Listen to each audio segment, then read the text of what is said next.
परचम party of India के कौमी सदर आली जनाब प्रोफेसर अली अमीर साहब, प्रोफेसर आरिफुल इस्लाम साहब, डॉक्टर मोहम्मद शाहिद साहब, परचम पार्टी ऑफ इंडिया के कौमी नायब सदर जनाब बच्चन अली खान साहब, कुंवर लियाकत अली साहब और तमाम असातिज़ा ग्राम, अज़ीज़ान ग्रामी, जब भी मेरा नाम इसलिए पुकारा जाता है कि मैं सलीम पीरज़ादा साहब के बारे में कुछ कहूँ तो मेरे पास अल्फाज ख़त्म हो जाते हैं।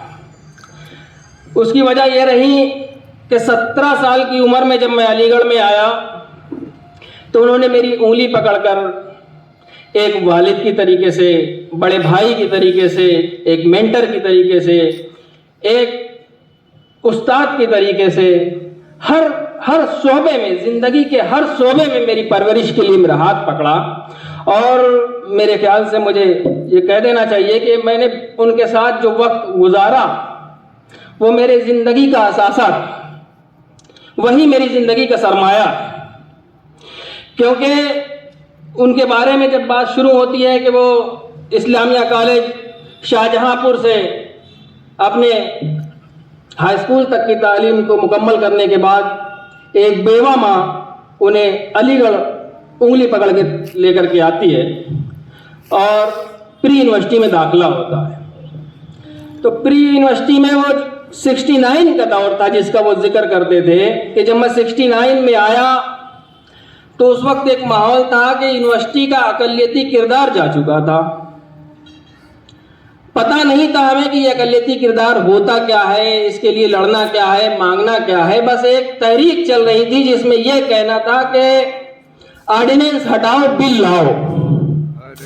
इससे वो सियासी सफ़र की शुरुआत हुई और हमेशा जिक्र करते थे कि मैं दिल्ली कभी लाल किला और कुतुब मीनार देखने नहीं गया था। मैं जब दिल्ली पहली बार मैंने कदम रखा था तो वो मुसलमानों के हुकूक की लड़ाई लड़ने के लिए गया था। उसके बाद यहाँ से वो सफ़र शुरू हुआ तो फिर फसादात का एक लंबा सिलसिला जारी रहा। हर कोई ऐसा साल नहीं गुजरता था जिसमें फसादात ना होते हों हिंदुस्तान में। यूनिवर्सिटी में रिलीफ कमेटी के मेंबर की हैसियत से तमाम फसादज़दा इलाकों में काम किया। फसादज़दा इलाकों में काम करते वक्त उनके तमाम साथी अभी यहाँ मौजूद हैं, प्रोफेसर आरिफुल इस्लाम साहब, डॉक्टर शाहिद साहब, प्रोफेसर अली अमीर साहब, बच्चन भाई, सब लोग मौजूद हैं कि उसमें गौर ये करते थे कि यार हम लोगों के पास सिर्फ मरहम, फसादात में हमारे घर जल जाते हैं, माँओं बहनों की असमतें लुट जाती हैं, उसके बाद फिर हमें जाना होता है, उनको राशन का इंतज़ाम कर देते हैं, उनके लिए जो है पैसों का इंतज़ाम कर देते हैं। तो मसले का हल क्या है? आखिर ये कब तक होता रहेगा और कब तक हम इन इलाकों में जा करके ये मरहम लगाते रहेंगे? इस मसले का क्या हल है? तो उस वक्त जो इस टीम ने बैठ करके जो फैसला किया वो ये था कि मसले का हल सिर्फ और सिर्फ इक़्तिदार है, और वो इक़्तिदार जो इक़्तिदार बाख्तियार हो। क्योंकि अगर इक़्तिदार बाख्तियार ना हो तो शक्ल आज़म खां की होती है कि यूनिवर्सिटी तो आप बना सकते हैं लेकिन उसको तहफ़्फ़ुज़ नहीं दे सकते। वो होता है अख्तियार से। ये शुरुआत जब हुई तो उस वक्त ये आया कि फिर पैसों का क्या होगा? पैसे नहीं हैं, पार्टी चलाने के लिए बहुत ज़्यादा पैसों की ज़रूरत होती है, एक फ़ंड की ज़रूरत होती है। हालात उस वक्त सभी लोग स्टूडेंट लाइफ से निकल चुके थे तकरीबन और अपने अपने कारोबारी ज़िंदगी और अपनी जो है सर्विसेज में जा रहे थे। उस वक्त इस टीम ने शमशाद मार्केट के ढाबों पे बैठ करके ये फैसला किया कि ठीक है, मैं जा रहा हूँ नौकरी करने, लेकिन ये वादा करके जा रहा हूं कि ठीक 10 साल के बाद मैं अलीगढ़ वापस आऊंगा।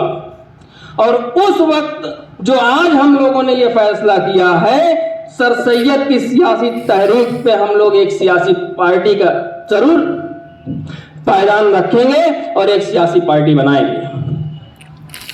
साहब दुबई चले गए, एक शानदार नौकरी नौकरी की शुरुआत उस वक्त सन 90 में जो है 92 में 40,000 से शुरुआत, और 2000 आते आते तनख्वाह जो थी वो 1,20,000 रुपए थी।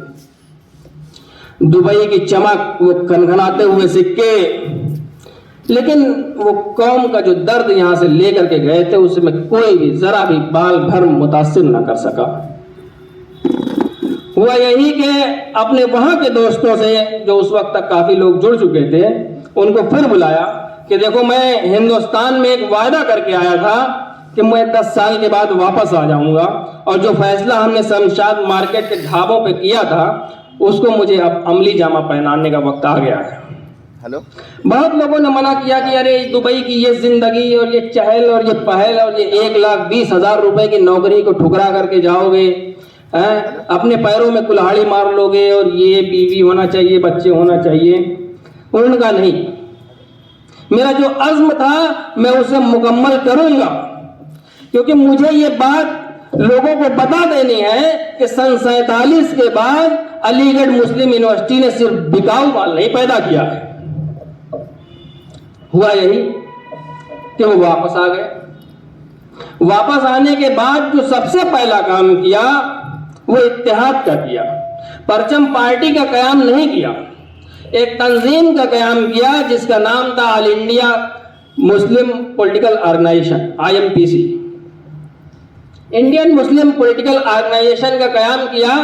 उसमें अभी आपको तफसील से बताएंगे, डॉक्टर शाहिद साहब भी मौजूद थे, प्रोफेसर आरिफुल इस्लाम साहब भी मौजूद थे, बच्चन भाई भी मौजूद थे, ये सब लोग उसके मेंबर रहे।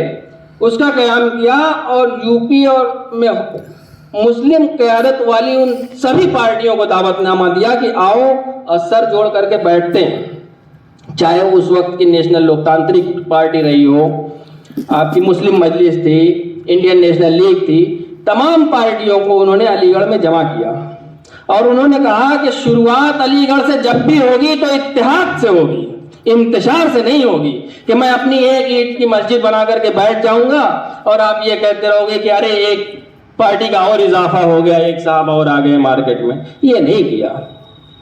तो मैं उन लोगों के लिए बता देना चाहता हूं कि शुरुआत ही उन्होंने उन मुस्लिम क़यादत वाली तमाम पार्टियों के इत्तेहाद से किया का क़याम, और उस क़याम के बाद कौम को वक्फ कर देना। यहां से सफर शुरू होता है परचम पार्टी ऑफ इंडिया। परचम पार्टी ऑफ इंडिया का जो सफर शुरू हुआ तो पहला इत्तेहाद अवामी फ्रंट, उसके बाद उन्होंने कोई ऐसा मौका नहीं छोड़ा जिस मौके पे उन्होंने इन तमाम पार्टियों को दावत ना दी हो।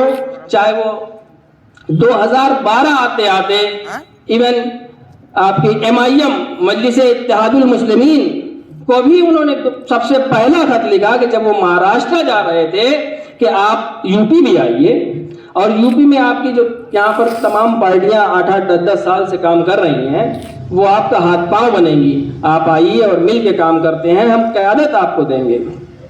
और वो सारे फ्रंट का बनाया, लेकिन कभी भी हमेशा ये खास बात रही कि कभी भी उन्होंने किसी फ्रंट की कन्वीनरशिप अपने पास नहीं रखी, हमेशा दूसरों के सरों पर ताज रखते रहे और खुद एक सिपाही की हैसियत से लड़ते रहे।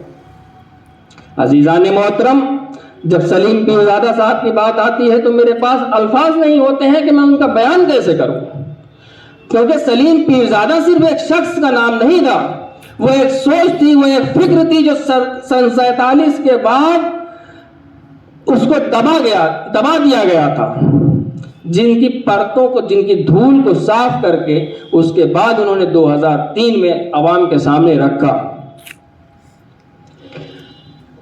सलीम पीरजादा को लोग ये कहते हैं सिर्फ एक स्पीकर थे, बहुत अच्छे स्पीकर थे, बहुत अच्छे सोचने वाले, लिखने वाले थे। ऐसा नहीं है, एक सोच का नाम था सलीम पीरजादा। सलीम पीरजादा माने जलाल, सलीम पीरजादा माने कुर्बानी, सलीम पीरजादा माने तर्क, सलीम पीरजादा माने तीर, सलीम पीरजादा माने तिलमिलाहट, सलीम पीरजादा माने तीखापन, सलीम पीरजादा माने ऊंचाई, सलीम पीरजादा माने गहराई।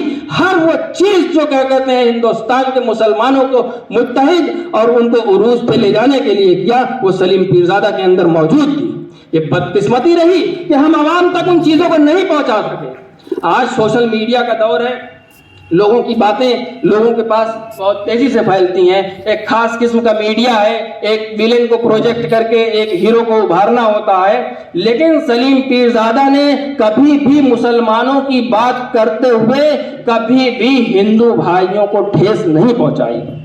उनके अपने साथी जो उनके साथ ग्रेजुएशन किए रहे, उन्होंने इस बात की गवाही दी कि आज तक सलीम पीरजादा का नाम कभी इसलिए नहीं आया कि किसी हिंदू भाई को दिल में कोई ठोस पहुंचाई हो या फिर जो है किसी का नाखून दुखाया हो। अजीजान मोहतरम, यहाँ पे हमारे बुजुर्ग, हमारे सारे बड़े भाई मौजूद हैं जो उनके शाना बसाना साथ रहे। मैं अपनी बात को यहीं पे ख़त्म करूंगा और उनसे दरख्वास्त करूंगा कि वो लोग आपको आगे के सफ़र के बारे में बताएंगे। बस इस शेर के साथ जो वो हमेशा कहा करते थे कि ये महर ताबा से जाके कह दो कि अपनी किरणों को गिन के रख ले। ये महर ताबा से जाके कह दो कि अपनी किरणों को गिन के रख ले, मैं अपने सहरा के जर्रे जर्रे को खुद चमकना सिखा रहा हूँ। वाक़िद दावाना अल्हम्दुलिल्लाह रब्बिल आलमीन।